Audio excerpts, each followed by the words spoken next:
The Thorne family knew a secret. It was not a secret they whispered or hid in a box. It was a secret they lived inside of, every single day. Their secret was the mountain itself, a great green, sleeping giant of stone and soil and ancient trees. For longer than any history book in the town library could tell, the Thornes had lived right here, on these slopes, in these woods. They were not like other people in the valley below, though they looked the same. They had something special inside them, a quiet, warm feeling they called the bond. The bond was a connection. It was like a thread that tied their hearts to the heart of the mountain. Because of the bond, Elias Thorne, the family's leader, could feel a storm coming long before the sky turned gray. He could sense a deer moving through the distant pines, or the first melt of spring deep under the frost. His sister Mara could tell if a tree was sick just by resting her palm on its bark. Her son Leo, only 12, but already strong and serious, could hear the chatter of squirrels and the complaint of foxes as clearly as if they were speaking his language.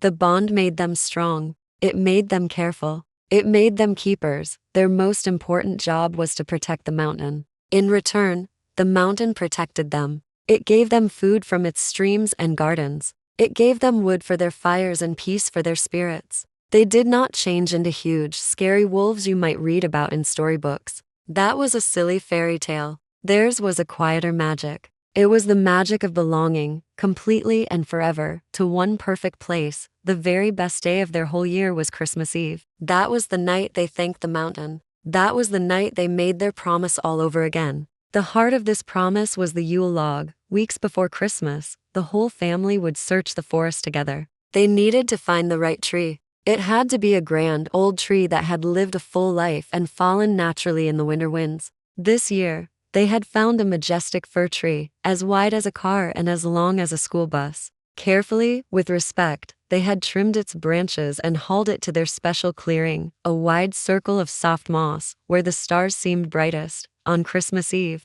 they would light this giant log. Its fire would burn for 12 nights and 12 days, a beacon of warmth in the deepest, darkest cold. The flames were their promise made visible. "We are still here," the fire said. "We remember our duty. We honor our home." But this year, as Elias stood in the clearing helping to arrange the kindling around the great log, the warm feeling of the bond inside his chest felt thin. It felt shaky. He looked up at the tall, dark trees surrounding the clearing. They seemed to be holding their breath. He could not hear the usual happy chatter of the forest. A deep, cold silence had settled over the mountain, a silence that had nothing to do with snow. He felt a flicker of worry, like the first chill of a coming fever. Something was wrong. The mountain, their friend, was holding its breath, and Elias did not know why. The quiet worry that Elias felt grew heavier with every passing day. It was like a stone sitting in his stomach. The forest felt different. The trees did not whisper their old secrets to him on the wind. The animals seemed nervous, darting into the underbrush before he even got close. The bond, that warm and steady hum inside him, felt thin and stretched, like a rubber band about to snap. The reason for the change arrived 3 days before Christmas. It came, not with a roar, but with the smooth, quiet purr of a shiny black car. The car moved up the old mountain road, a place usually only touched by the tread of thorn boots or animal paws. It stopped near their main cabin. A man stepped out. He was neat. His clothes were pressed and clean, without a single pine needle or speck of dirt on them. His shoes were brown leather and looked very expensive. He introduced himself as Mr. James Carson. He spoke in a polite, friendly voice, but his eyes were busy. They scanned the cabins, the gardens, the trees, not with wonder, but with a kind of measuring look. It was the way a person looks at a picture they are thinking of buying. Mr. Carson had papers. Official papers with stamps and signatures.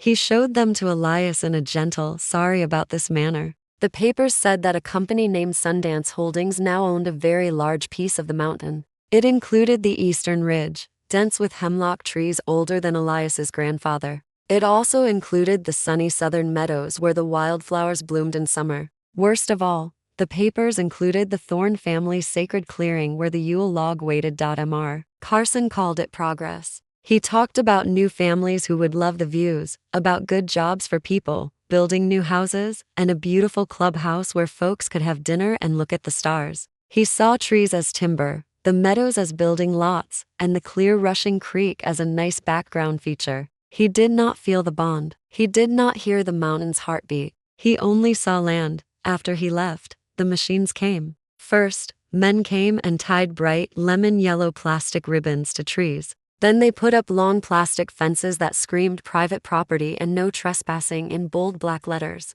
The yellow lines cut through the forest like a wound. The loud, choking sound of chainsaws started on the eastern ridge. The ancient, quiet hemlock grove began to fall, tree by tree. The Thorne family gathered in their main cabin that night. Leo was furious. His face was red and his hands were clenched into fists. He wanted to tear the fences down. He wanted to stand in front of the bulldozers. Mara, always thinking, said they had to fight with human rules. They needed a lawyer. They needed to go to the town council. But Elias heard the fear under her smart words. These things took months, sometimes years. The Yule Log ceremony was in 3 days. Elias walked alone to the clearing that night under a cold moon. The yellow plastic fence circled the great fir log, glowing in the moonlight. It looked like a cage. He placed his hand on the rough bark of the Yule log. Usually, it hummed with a gentle, sleeping warmth. Now it felt as cold and silent as a stone. The mountain's heart was breaking, and theirs was breaking with it. The bond was fading, and they did not know how to stop it. Christmas Eve arrived wearing a cloak of deep, heavy silence. The sky was clear and black, pierced by sharp, icy stars. There was no friendly wind, no gentle hoot of an owl. The mountain felt like it was holding its breath, waiting for something terrible to happen. The Thorne family gathered in the sacred clearing. They wore their warmest winter clothes, but the cold they felt was not from the air. It came from inside. It was the chill of the shaky, fading bond. They stood in a wide circle around the massive Yule log. In the center, a small pyramid of sacred kindling waited. This kindling was special, made from cedar branches for protection and pine for everlasting life, all gathered from the oldest, healthiest parts of their woods. Elias stepped forward. He felt the eyes of his whole pack on him. He saw his sister Mara's worried face. He saw young Leo, trying to look brave, but shifting nervously from foot to foot.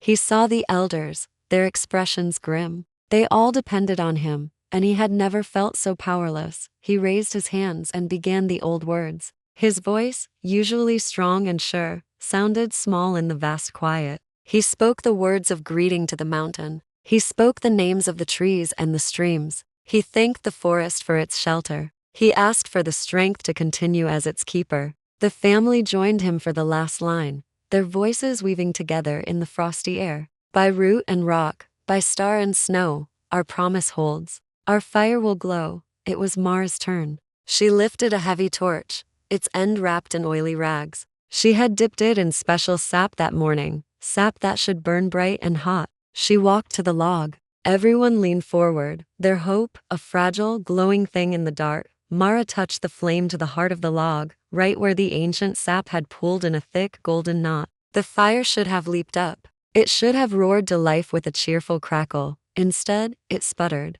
The flame turned a weak, sickly blue. It crawled an inch up the bark, hissed, and then died completely, leaving only a thin trail of sad gray smoke. A soft, pained sound escaped from the circle. Mara's eyes widened. She tried again. She held the torch firmly against the wood, whispering a plea. Again, the flame licked the surface and guttered out, as if an invisible hand had smothered it. Leo could not stand it. He grabbed another torch, lit it from Mara's, and rushed to a different spot on the huge log. He jammed the fire against the wood. Nothing. The log would not burn. It was not just refusing, it was repelling the fire. The wood felt dead, as if all its life and spirit had been drained away by the yellow fences and the sound of chainsaws. Elias felt the last warmth of the bond shrivel inside his chest. It was a feeling of utter emptiness, like a key part of his soul had vanished. He looked at his family. Their faces were pale with shock and a growing fear. They had broken no rule.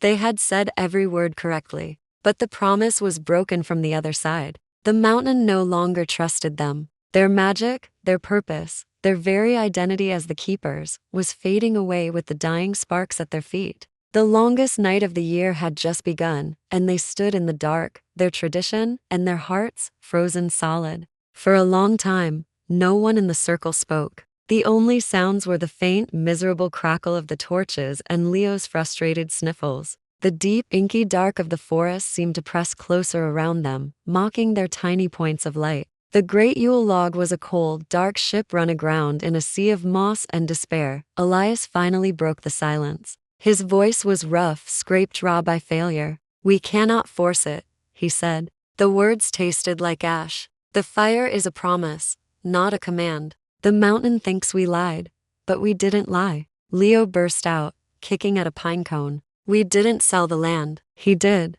It's not fair." "Fair doesn't matter to the mountain," Mara said softly, putting a hand on her son's shoulder. "It only knows what it feels. It feels sold. It feels abandoned." She turned her sad, intelligent eyes to her brother. "The human way is the only way left. We start with the town council meeting after the new year. We find a lawyer who understands land rights. We protest." Elias listened. He knew she was right, in the way of papers and meetings. But that path was a long, cold tunnel, and the bond, their life's warmth, needed saving tonight. It was already so faint. By New Year's, it might be gone completely, leaving them hollow and ordinary, forever strangers on their own mountain. A new idea began to form in his mind. It was not a werewolf's idea. There was no growling in it, no baring of teeth, no thought of scary shadows. It was a desperate human idea. It felt fragile and dangerous. "What if," Elias began, choosing each word with care,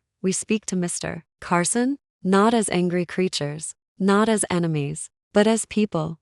The family stared at him. Old man Warren, the eldest, shook his head. "He will laugh. He will call us foolish mountain people with a silly superstition. He has the law on his side. He has the paper," Elias corrected gently. "But we have the story, the true story." He looked at their worried faces lit by the flickering torchlight. "We cannot show him the bond. We cannot make him feel it. But we can show him why this place is special. We can show him our memories. We can show him what a home really is." Leo scowled. "You want to invite him? To our ceremony? After what he did?" "Yes," Elias said, the idea solidifying into a decision. "We invite him to see. We tell him about grandfather's treehouse. We show him the berry patches we tend. We explain why we thin the saplings. We make him see that this isn't just land. It's a family album written in trees and streams." Mara understood first. Her expression shifted from doubt to a glimmer of desperate hope. "We fight with truth instead of teeth," she whispered. "We make it so human he cannot ignore it. It's a huge risk," someone muttered. "It's our only chance," Elias replied, his voice firm now. "The old magic is failing. So we try a new kind. The kind built on words and understanding." He looked at Leo. "Will you go? Will you ask Mr. Carson to come here, to our clearing, as our guest on Christmas Eve?" Leo's chest puffed out. The important job pushed aside his anger. He gave a sharp, serious nod. He would be their messenger. It was a strange new role for a young keeper, but it felt more important than ever. They would not roar. They would explain. It was their last, best hope to rekindle not just a fire, but a broken promise. Leo's footsteps were loud and quick on the frozen path as he marched toward the new cabin on the ridge. His breath came in angry little clouds. He wanted to shout. He wanted to howl. Instead, he repeated his uncle's words in his head. "Be a messenger. Be polite. Tell the truth." It felt all wrong, like wearing a stiff, scratchy suit. The cabin was not like the Thorne family homes. It was made of sleek new wood that smelled of paint, not of decades of wood smoke and pine. Bright electric light spilled from its big windows, a harsh glare against the soft darkness. Leo knocked, the sound to sharpen the quiet night. Mr. Carson opened the door. He looked surprised, then cautious. He was holding a small phone, its screen glowing in his hand. "Leo, isn't it?" he said. "Is everything all right?" "No, sir," Leo said honestly, the words sticking in his throat. "It's not. My uncle, Elias Thorne, asks if you will come to our clearing, right now, as our guest." He forced himself to stand up straight. "It's Christmas Eve. It's our most important time. We would like you to see it." Mr. Carson's eyebrows went up. He looked past Leo into the dark woods, then back at the boy's serious face. He was clearly thinking this was a trick, maybe the start of an argument or a protest. He slipped his phone into his coat pocket, but Leo saw his thumb hovering near the record button inside. "All right, Mr. Carson said slowly. "I'll come. Lead the way." The walk back was silent. The only sounds were their crunching footsteps. Leo felt the man's suspicious eyes on his back. He did not try to explain. His job was just to bring him. When they entered the clearing, the scene was not what Mr. Carson expected. There were no angry shouts, no raised fists. Instead, he saw a circle of people, men and women and children, their faces lit by the gentle, dancing light of torches. They looked worried and sad, but not dangerous. In the center lay the huge, unlit log, and around it, that glaring yellow plastic fence. Elias stepped forward. "Thank you for coming, Mr. Carson. Please, join our circle." Mr. Carson did not move from the edge of the clearing. His hand stayed in his pocket. "What is this about?" he asked, his voice neutral, like a news reporter. "It's about home," Elias said simply. He did not move closer, knowing it would seem like a threat. Instead, he pointed to a giant, twisted pine at the clearing's edge. "See that tree? My grandfather built a tree house in its arms for my mother. The nails are still there, grown over by bark. That tree holds a memory." Mara spoke next, her voice clear. She pointed to a thicket of bare bushes. "Those are winterberries. We watch them all summer and fall, but we never pick them. We leave every single one for the birds and the foxes, for when the snow is too deep and food is scarce." One by one, other family members spoke. An aunt showed where the wild onions grew in spring. A cousin explained how the shape of the clearing caught the summer rain, watering a special patch of moss. Leo, his moment coming, pointed to a section of young, skinny trees. "We cut some of those every year," he said, his voice gruff. "So the big old trees have room to breathe. So a fire can't jump through the forest like a monster." They talked and talked. They told stories of blizzards and picnics and lost mittens found by foxes. They did not mention the bond. They did not talk of magic.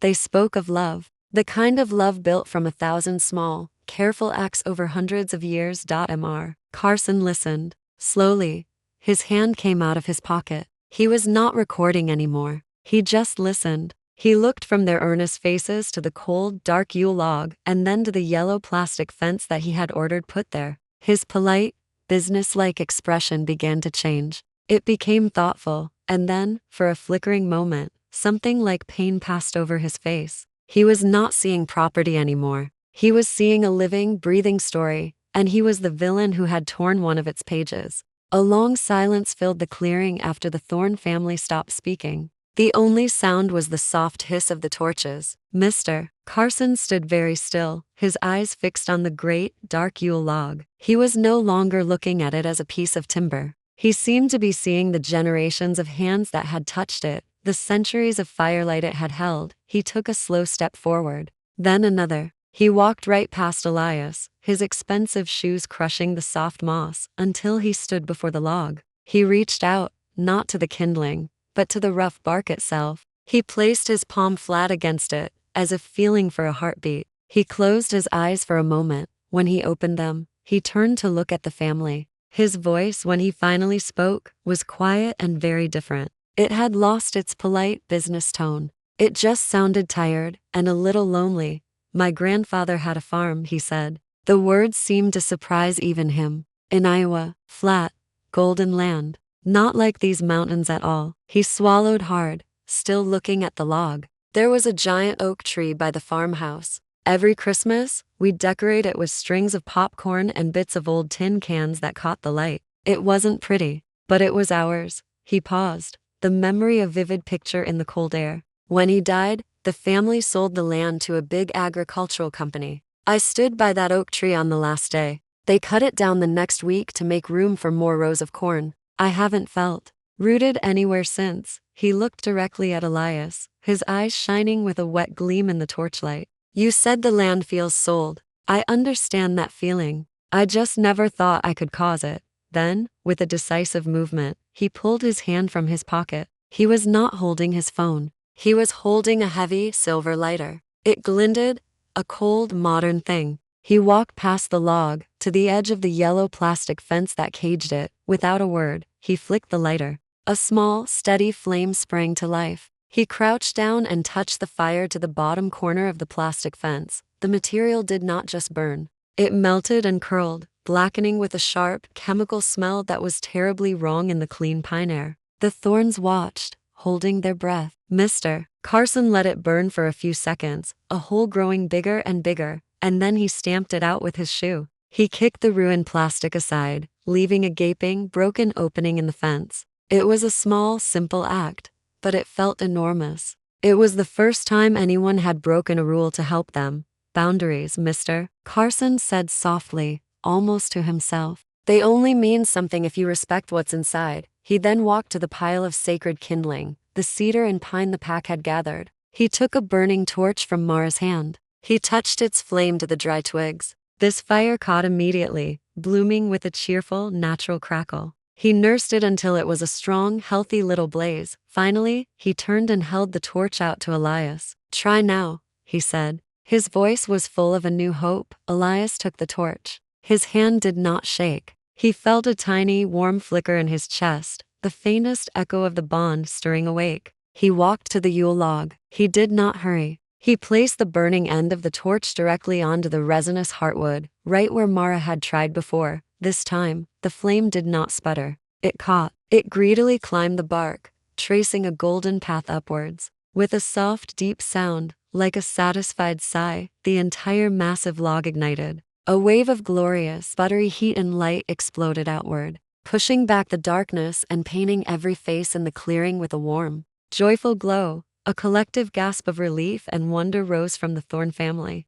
The heat was more than physical. It was the warmth of the bond flooding back, strong and sure and sweet, a golden thread stitching their hearts back to the mountain and to each other. They could feel the forest sigh in relief. The promise had been remade, not just by them, but with the help of a stranger who had finally learned to see. The great Yule log burned with a steady, roaring warmth that pushed the winter cold far back into the shadows of the trees. Its light danced on the faces of the Thorne family, but now those faces were no longer tight with worry. They were softened by relief and a dawning joy. The heat they felt was not just from the fire. It was the bond, flowing back into them, strong and clear and sweet as spring water. The mountain's quiet heartbeat thrummed inside their chests once more, a rhythm they had feared lost forever. Mr. Carson did not leave. He stood at the edge of their circle, his face turned toward the magnificent flames. He watched the family begin their true celebration. Children laughed,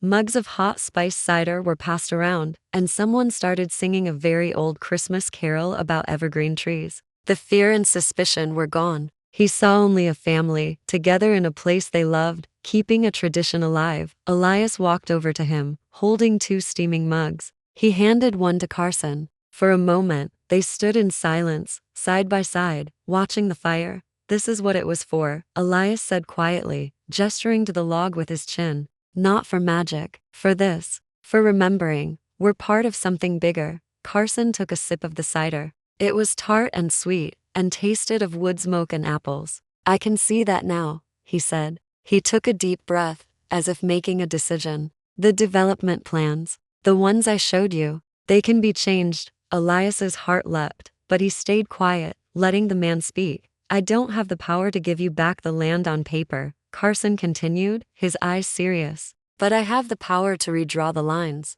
We can create a protected area, a conservation easement, it's called. It means this clearing, the old trees around it, the berry patches, all of the heart of this place, would be left alone, forever. It would be legally protected, even from me. He looked around at the ancient pines standing as silent witnesses. A man should be able to come home for Christmas, even if it's just to visit.